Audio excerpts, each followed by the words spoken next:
এই দেখেন কিরকম ফল দাঁড়াইছে এখানে। এই যে এখানে যেগুলো দেখা যাচ্ছে সব বড় হলি এগুলো সব পরাগায়ন করে দিচ্ছেন না? হ্যাঁ, ও ধরলে এখন ধরে মোট টালে তাই না, প্রচুর পরিমাণে ধরে তাই না? প্রচুর পরিমাণে ধরে।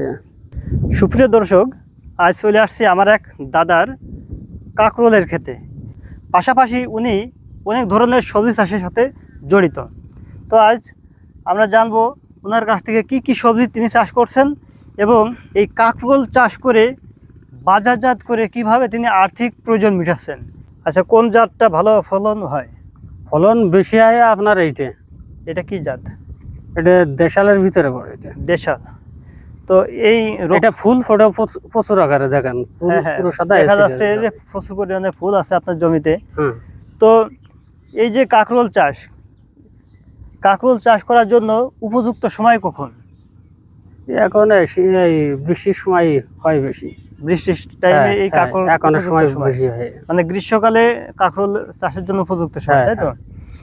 এই কাঁকরোল গাছের বয়স কত? 3 মাস হয়ে গেছে। 3 মাস। মানে লাগানোর কতদিন পরে ফল দেয়? লাগানোর নিম্ন 50 দিন পরে। 50 দিন না? কারণ আপনার মোতাটা লাগাইয়ে এটা সারা গজাতে নিম্ন মাসখানেক টাইম লেগে যায়। ও আচ্ছা, এটা কি মানে কাটিং করে লাগান নাকি ওই এটা শাখা? আপনার যে লতা, এই যে লতা তলে যে আছে না আপনার এই যে শিকড় আছে না, শিকড় লাগাতে যায়। ও আচ্ছা, এটা বীজ রোপণ করা যায় না? না, বীজ রোপণ করলে এতে হয় না। তাই না? আপনার এই এটা বীজ রোপণ করলে এই পুরো শুলে যায় সব। কাটিংটা পান কোথা থেকে?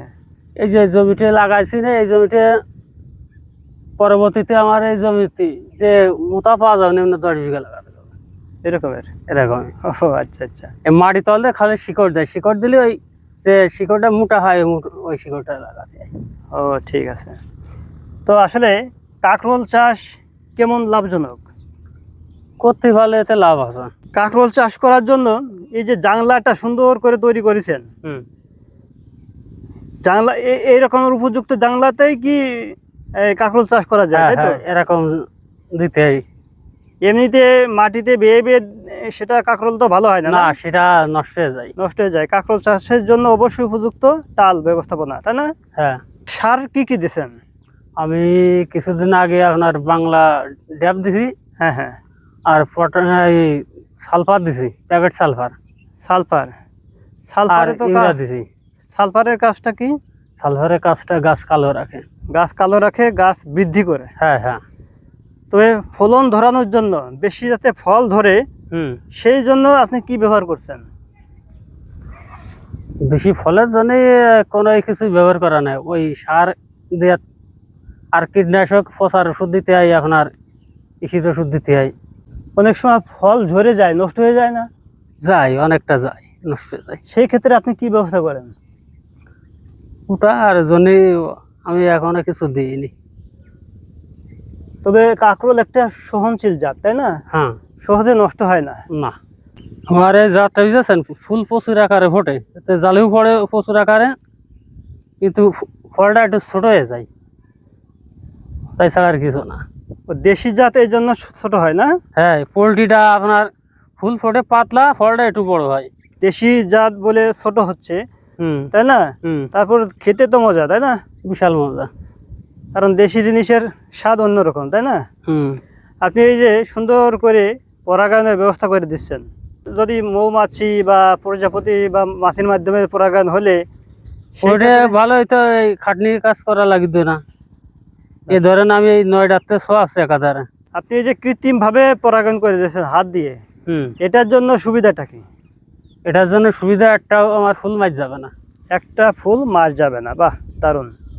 প্রত্যেকটা ফুলই হচ্ছে ফলের রূপান্তর হবে, তাই তো? হ্যাঁ। প্রতিটা পুরুষ ফুল দ্বারা কয়টি স্ত্রী ফুলে আপনি এই রকমের পরাগায়ন করে দিতে পারেন? 7 থেকে 8টা। এই পুরুষ ফুল কোথা থেকে সংগ্রহ করছেন? এখান থেকে আছে, এক গাছে হবে না, এক গাছ। পুরুষ গাছ আলাদা, মায়া গাছ আলাদা। পুরুষ গাছ কি আলাদাভাবে লাগাইতে হয়? হ্যাঁ, ওটা আলাদাভাবে লাগাতে হয়, ওটা না লাগালে হয় না। ওই রোপণ করার সময় আপনি কিভাবে বোঝেন যে এটা পুরুষ গাছ লাগাচ্ছি? আমি যেখান থেকে এটা রোপণ করেছি ওনাদের কাছ থেকে বলে নিয়ে আইছি। বলে নিয়েছেন যে এটা পুরুষ গাছ আর এইগুলো হচ্ছে স্ত্রী গাছ, এই যে তাই তো? ধরেন ওইটা আমার এই যে পুরুষ গাছ, হ্যাঁ, একটা লোকে চালিত আমি এটা পুরুষ গাছ বলে দিতে পারবো না। হ্যাঁ। আমি দিলে এটা আমি তার সাথে অন্যায় কাজ করবো। ঠিক আছে। এই দেখেন কিরকম ভুল দাঁড়াইছে এখানে। এই যে এখানে যেগুলো দেখা যাচ্ছে সব বড় হলি, এগুলো সব পরাগায়ন করে দিচ্ছেন না? হ্যাঁ, ও, ও ধরলে এরকমই ধরে, মোট টালে তাই না? প্রচুর পরিমাণে ধরে, তাই না? প্রচুর পরিমাণে ধরে। এ পর্যন্ত কয়বার এই কাঁকরোল সংগ্রহ করছেন? 4 বার। 4 বার। কদিন পর পর কাঁকরোল সংগ্রহ করা যায়? আগে সপ্তাহে কাটতাম, এখন 4 দিন 5 দিন পর পর কাটছি। 4 এখন দিন? একটু বেশি দিয়েছে। 4 দিন 5 দিন পর পর কি পরিমাণে কাঁকরোল এখান থেকে তোলেন? 1.5 মণ, 1 মণ 10 কেজি। আমার এখনো পুরো দূরে পারিনি তো। ওই 1-1.5 মণ করে এরকমের এভারেজ তুলতেছেন, তাই না? হ্যাঁ, তাতে বাজারে কেমন দাম পাচ্ছেন? কিছুদিন 45 টাকা করে পাইলাম, কেজি? গেল হাটে একটু দাম কম আছে। 45 টাকা করে কেজি পেয়েছিলেন? হ্যাঁ, এখন তো এভারেজ তো 40 করে আছে, তাই না? ওরকমই আছে। হ্যাঁ, তার অর্থ দ্বারা আসছে হচ্ছে 1600 টাকা করে মণ, তাই না? এতদিনে গাছে আপনার খরচ হয়েছে, এখন আর বেশি খরচ নাই, এখন খালি সার দিতে হবে, কাটতে হবে। এই 10 কাঠা জমিতে আপনি কি পরিমাণে খরচ করেছেন এই কাঁকরোল চাষের জন্য? এই তাঁতি কিছু না 15,000 টাকা খরচ হয়ে গেছে। 15,000 টাকা। দাম যদি এরকমের প্রতি কেজি 40 টাকা করে থাকে, তাহলে এই 10 কাঠা জমিতে কি পরিমাণ উপার্জন করতে পারেন সব কিছু খরচ খরচা বাদ দিয়ে? তা 70-80 হাজার তো থাকবেই। 70-80 হাজার টাকা থাকবে, তাই না? এটা কার্তিক মাস নাতে সংগ্রহ করা যায়, কার্তিক মাস পর্যন্ত। আশ্বিন কার্তিক মাস নাতে। যাক, এই শীতে টান না আসা তাঁতি এতে হয়ে এটা হতে শীত আসলে থাকবে। একটু কম হবে। শীত আসার আগ পর্যন্ত এটা আপনি সংগ্রহ করতে থাকবেন, তাই না? হ্যাঁ, মাঝে মাঝে দু একটা লাউ গাছ দেখতেছি। এই লাউ গাছ এই যে এখানে ফাঁকা হয়ে গেলে তো হ্যাঁ, তার ফাঁকা লাউ হওয়ার গাছ- কারণে এখানে লাউ গাছটা রোপণ করে দিয়েছিলেন, ভালো। 2 সাইডে 2টো দিছি, যাই আইতে হোক। ঠিক আছে। আপনি এই চাষের সাথে কতদিন ধরে জড়িত আছেন দাদা? আমার ছোটবেলাতেই। ছোটবেলা থেকে? হ্যাঁ। হুম। এ পর্যন্ত চাষে কখনো কি লস খেয়েছেন? না, এখনো লস খাইনি। এই যে ছোটবেলা থেকে চাষ করতেছেন, কোনো লস আমি এখনো কোনো লসই খাইনি দা। এটা আছে শুনে খুব ভালো লাগলো আছে, কারণ অনেকে কিন্তু এই চাষে আসতে চায় না। এই যে আপনি বলছেন এ পর্যন্ত ছোটবেলা থেকে চাষ করছেন, কখনো লস খান নাই, কারণ আপনি চাষ সম্পর্কে জানেন, একজন অভিজ্ঞ কৃষক আপনি। এজন্য আপনি কোন টাইমে চাষ করলে আসলে লাভবান হওয়া যায় এটা জানেন। আমাদের দেশের কিন্তু অনেক কৃষক জানে না, বোঝে না যে কোন টাইমে চাষ করলে দামে বিক্রি করা যায়। যদি যে কোনো সবজি একটু আগড়ি বা আগাম জাতের সবজি রোপণ করা যায়, তাহলে অবশ্যই সেই জমি থেকে কিন্তু মুনাফা তুলে নিয়ে আসা সম্ভব। তা না হলে যদি আপনারা মান্ধাতা আমলের সনাতনী পদ্ধতিতে চাষ করে থাকেন, তাহলে সেই জমি থেকে কিন্তু ভালো ফলন ফলা সম্ভব না। এই যে দাদা কিন্তু এখানে